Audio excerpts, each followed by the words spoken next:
अस्सलामुअलैकुम दोस्तों, ਤੁਸੀਂ ਵੇਖ ਰਹੇ ਹੋ ਪਾਕ ਪੰਜਾਬ ਟੀਵੀ ਤੇ ਮੈਂ ਆ ਤੁਹਾਡਾ ਦੋਸਤ ਅਬਦੁਲ ਵਾਹਿਦ। ਦੋਸਤੋ ਮਾਸ਼ਾਅੱਲਾ ਅੱਜ ਮੈਂ ਤੁਹਾਡੇ ਵਾਸਤੇ 6 ਏਕੜ ਜ਼ਮੀਨ ਦੀ ਵੀਡੀਓ ਲੈ ਕੇ ਹਾਜ਼ਰ ਹੋਇਆ। ਇਨਸ਼ਾਅੱਲਾ ਉਮੀਦ ਹੈ ਕਿ ਤੁਹਾਨੂੰ ਇਹ ਬੜੀ ਪਸੰਦ ਆਵੇਗੀ, ਕਿਉਂਕਿ ਦੋਸਤੋ ਇਹ ਜ਼ਰਾਈ ਵੀ ਹੈ ਤੇ ਕਮਰਸ਼ੀਅਲ ਵੀ ਹੈ, ਰਿਹਾਇਸ਼ੀ ਵੀ ਹੈ। ਤੁਸੀਂ ਇੱਥੇ ਕੋਈ ਵੀ ਕਾਰੋਬਾਰ ਕਰ ਸਕਦੇ ਜੀ ਤੇ ਇੰਤਹਾਈ ਸਸਤੀ कम कीमत इनके सामने जिहड़े कि भरावां दिखाया मैं आ वेखो ये पोल्ट्री फार्म ये मुर्गी खाना इत्थे दोस्तों माशाअल्लाह बड़ा वड्डा है।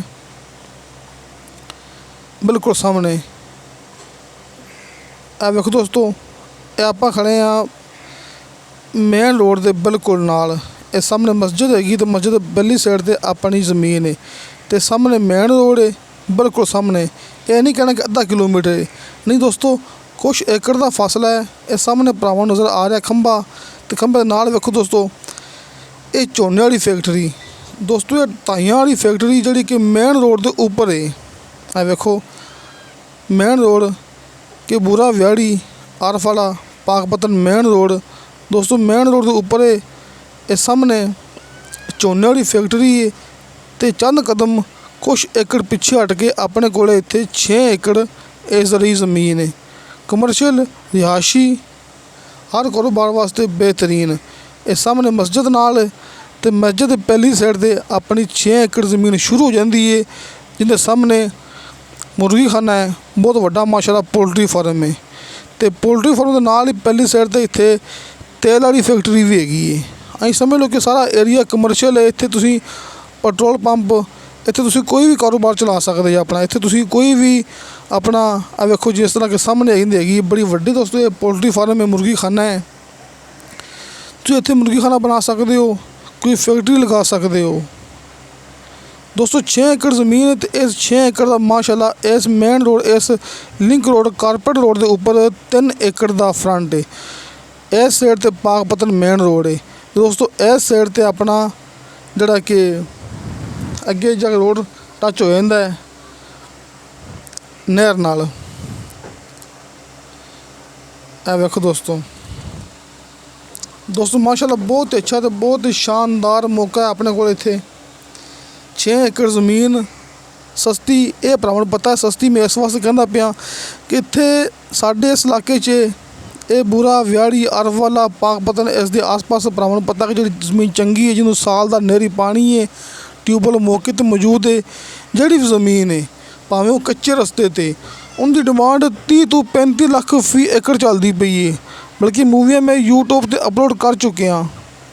जी बिल्कुल सस्ती ज़मीन है जी बिल्कुल बहुत ही पिछे ज़मीन पई हुई है जिन्हें 6 माह का नहरी पानी है उनका भी अपने इलाके 25-26 लाख रुपया फी एकड़ चलता पिया है। क्योंकि माशाअल्लाह अपने इलाके हर फसल होंदी है जिथे कि 90-90 हज़ार रुपया लख हज़ार रुपया लख 1,20,000 ठेका है। दोस्तों ये गल साडी गारंटी आ रही है, तुसीं मौके ते आके चेक कर सकते हो। साडा ऑफिस है आरफ वाला शहर कुमारा वाला चौक अपना दफ्तर है। आपां प्रॉपर्टी का काम करने आ, सानूं पता है कि ज़मीन की जिहड़े कित्थे ठेके किन्ने चलते पे ने ते तुसीं मौके ते आके तसल्ली कर सकते जी कि इत्थे ठेके चलते पे ने 1,20,000 तक 90,000 तो लैके। तो दोस्तों ये ट्यूबल ये टरपैन भरावां दे सामने बिल्कुल लिंक रोड के उपर लगी हुई है। वेखो टरपैन बिजली मौके पर मौजूद है। फैक्ट्री एरिया है, झोने दी फैक्ट्रियाँ तेल दी फैक्ट्रियाँ तो मुर्गी खाना इस दे बिल्कुल नाल। इस वास्ते ज़मीन बड़ी अच्छी बड़ी बेहतरीन है। 6 एकड़ ज़मीन ये लंबाई दे विच ते इस कारपेट रोड ते लिंक रोड ते इंदा 3 एकड़ का फ्रंट।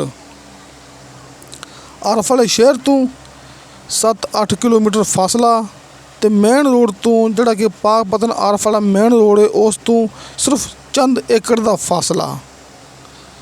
तो तुसीं भरा मौके ते आके चेक कर सकते जी। अपना WhatsApp number and call number लग्या हुंदा है हर मूवी की डिस्क्रिप्शन दे विच। नंबर ते जवाब वसूल ना होवे राबता ना होवे अपनी WhatsApp 24 घंटे ऑन हुंदी है। नमाज के दौरान भी अपना नंबर बंद होंगे या फिर मोटरसाइकिल तो नहीं तो कॉल अटेंड नहीं कर सकते। लिहाजा तुसीं अपने WhatsApp ते सानू किसी भी टाइम मैसेज कर सकते जी, तो इंशाल्लाह फ़ौरन रिप्लाई मिलेगी। ਇਹ ਸਾਹਮਣੇ ਮੇਨ ਰੋਡ ਹੈ ਜਿੱਥੇ ਕਿ ਇਹ ਝੋਨੇ ਵਾਲੀ ਫੈਕਟਰੀ ਲੱਗੀ ਹੋਈ ਹੈ। ਦੋਸਤੋ 50 ਲੱਖ ਰੁਪਇਆ ਫੀ ਏਕੜ ਦੀ ਡਿਮਾਂਡ ਹੈ। ਦੋਸਤੋ 50 ਲੱਖ ਰੁਪਇਆ ਫੀ ਏਕੜ ਦੀ ਡਿਮਾਂਡ ਹੈ। ਕਮੀ ਪੇਸ਼ੀ ਪਿਆਰ ਮੁਹੱਬਤ ਥੋੜ੍ਹੀ ਬਹੁਤੀ ਹੋ ਜਾਏਗੀ, ਕੋਈ ਮਜ਼ੀਦ ਨਹੀਂ ਹੋ ਸਕਦੀ। ਆਪਾਂ ਡਿਮਾਂਡ ਸਿਰਫ ਉਨੀ ਕਰਦੇ ਹੁੰਦੇ ਹਾਂ ਜਿੰਨੀ ਮਾਲਕ ਆਪਾਂ ਨੂੰ ਕਹਿ ਦੇਵੇ ਕਿ ਅਸੀਂ ਇੰਨੇ ਦੀ ਜ਼ਮੀਨ ਸੇਲ ਕਰਨੀ ਹੈ। ਹੁਣ ਮਾਲਕ ਨੇ ਕਿਹਾ ਸੀ ਕਿ ਅਸੀਂ 50 ਲੱਖ ਦੀ ਜ਼ਮੀਨ ਸੇਲ ਕਰਨੀ ਹੈ ਫੀ ਏਕੜ ਦੇ ਹਿਸਾਬ ਨਾਲ। ਦੋਸਤੋ ਮੈਂ ਇਹਦੀ ਡਿਮਾਂਡ ਰੱਖੀ ਹੈ 50 ਲੱਖ ਰੁਪਏ ਹੀ, ਵੱਧ ਨਹੀਂ ਰੱਖੀ ਹੈਗੀ। ਬਾਕੀ ਮੌਕੇ 'ਤੇ ਆਪਾਂ ਇਨਸ਼ਾਅੱਲਾ ਕਮੀ ਪੇਸ਼ੀ ਪਿਆਰ ਮੁਹੱਬਤ ਭਰਾਵਾਂ ਦੀ ਖਾਤਰ ਕਰਵਾ ਲਾਂਗੇ। ਤੇ ਦੋਸਤੋ ਮੈਂ ਇਹ ਵੀ ਗੱਲ ਤੁਹਾਨੂੰ ਦੱਸ ਚੁੱਕਿਆ ਕਿ ਇੱਥੇ ਆਮ ਤੌਰ 'ਤੇ 25 ਲੱਖ ਤੋਂ ਲੈ ਕੇ 25 ਲੱਖ ਫੀ ਏਕੜ ਤੋਂ ਲੈ ਕੇ ਤੇ 35 ਲੱਖ ਤੱਕ ਡਿਮਾਂਡ ਚੱਲਦੀ ਪਈ ਆਪਣੇ ਇਸ ਇਲਾਕੇ 'ਤੇ। ਇਸ ਵਾਸਤੇ ਇਹ ਜ਼ਮੀਨ ਕਮਰਸ਼ੀਅਲ ਵੀ ਰਿਹਾਇਸ਼ੀ ਵੀ ਹਰ ਕਾਰੋਬਾਰ ਵਾਸਤੇ ਬਿਹਤਰੀਨ ਇਹਦੀ ਡਿਮਾਂਡ ਰੱਖੀ ਹੈ ਮਾਲਕ ਨੇ 50 ਲੱਖ ਰੁਪਇਆ ਫੀ ਏਕੜ ਦੇ ਹਿਸਾਬ ਨਾਲ। 1,20,000 ਰੁਪਏ ਠੇਕਾ ਇਹ ਜ਼ਮੀਨ ਦਾ। ਤੁਸੀਂ ਇੱਥੇ ਮੌਕੇ 'ਤੇ ਆ ਕੇ ਪਤਾ ਕਰਵਾ ਸਕਦੇ ਜੀ ਕਿ ਆਪਣੇ ਇਲਾਕੇ 'ਚ ਮਾਸ਼ਾਅੱਲਾ ਠੇਕੇ ਇਹੀ ਚੱਲਦੇ ਪਏ ਨੇ। ਸਾਲ ਦਾ ਨਹਿਰੀ ਪਾਣੀ, 12 ਮਹੀਨੇ ਦਾ ਨਹਿਰੀ ਪਾਣੀ, ਟਰਪੈਨ ਮੌਕੇ 'ਤੇ ਮੌਜੂਦ, ਬਿਲਕੁਲ ਸ਼ਰਤੀਆ ਮਿੱਠਾ ਪਾਣੀ, ਹਰ ਫਸਲ ਵਾਸਤੇ ਬਿਹਤਰੀਨ ਜ਼ਮੀਨ। ਤੇ ਦੋਸਤੋ ਤੁਹਾਨੂੰ ਸਾਡੀ ਵੀਡੀਓ ਪਸੰਦ ਆਵੇ, ਸਾਡੀ ਵੀਡੀਓ ਲਾਈਕ ਤੇ ਸ਼ੇਅਰ ਇਹ ਜ਼ਰੂਰ ਕਰੋ ਤੇ ਆਪਣੇ ਬਿਹਤਰੀਨ ਕਮੈਂਟਸ ਲੈ ਕੇ ਭੇਜੋ, ਕਿਉਂਕਿ ਦੋਸਤੋ ਆਪਾਂ ਸਿਰਫ ਭਰਾਵਾਂ ਨੂੰ ਉਹ ਚੀਜ਼ ਦਿਖਾਉਂਦੇ ਹਾਂ ਜਿਹੜੀ ਕਿ ਬਿਲਕੁਲ ਓਰੀਜਨਲ ਹੋਵੇ। ਮੈਂ ਬਾਰ-ਬਾਰ ਕੈਮਰਾ ਘੁਮਾ ਕੇ ਦਿਖਾ ਰਿਹਾ ਇਸ ਵਾਸਤੇ ਤੁਸੀਂ ਮੌਕੇ 'ਤੇ ਆਓਗੇ ਤੁਹਾਨੂੰ ਇਹੋ ਚੀਜ਼ ਮਿਲੇਗੀ। ਇਹ ਤਸੱਲੀ ਨਾਲ ਵੇਖ ਲਓ, ਜਿਹੜੀ ਚੀਜ਼ ਮੈਂ ਦਿਖਾ ਰਿਹਾ ਤੁਹਾਨੂੰ ਮੌਕੇ 'ਤੇ ਆ ਕੇ ਇਹੋ ਚੀਜ਼ ਮਿਲੇਗੀ ਤਾਂ ਕਿ ਤੁਸੀਂ ਮੌਕੇ 'ਤੇ ਆ ਕੇ ਪਤਾ ਕਰਵਾ ਸਕੋ ਇੱਥੇ ਠੇਕਾ ਕੀ ਚੱਲਦਾ ਪਿਆ ਹੈ, ਇੱਥੇ ਕੀਮਤ ਕੀ ਚੱਲਦੀ ਪਈ ਹੈ। ਇਸ ਵਾਸਤੇ ਆਪਣੀ ਮੂਵੀ ਹੁੰਦੀ ਬਿਲਕੁਲ ਓਰੀਜਨਲ, ਫੇਕ ਨਹੀਂ ਹੁੰਦੀ। ਆਪਣਾ ਮਾਸ਼ਾਅੱਲਾ ਕਾਰੋਬਾਰ ਹੈ, ਅਸੀਂ ਜ਼ਮੀਨਾਂ ਸੇਲ ਕਰਦੇ ਪਏ ਹਾਂ। ਆਪਣਾ ਦਫ਼ਤਰ ਹੈ ਆਰਫ ਵਾਲਾ ਸ਼ਹਿਰ, ਕਮਾਰਾਂ ਵਾਲਾ ਚੌਕ। ਇਨਸ਼ਾਅੱਲਾ ਮਿਲਾਂਗੇ ਅਗਲੀ ਵੀਡੀਓ 'ਤੇ। ਖੁਦਾ ਹਾਫਿਜ਼।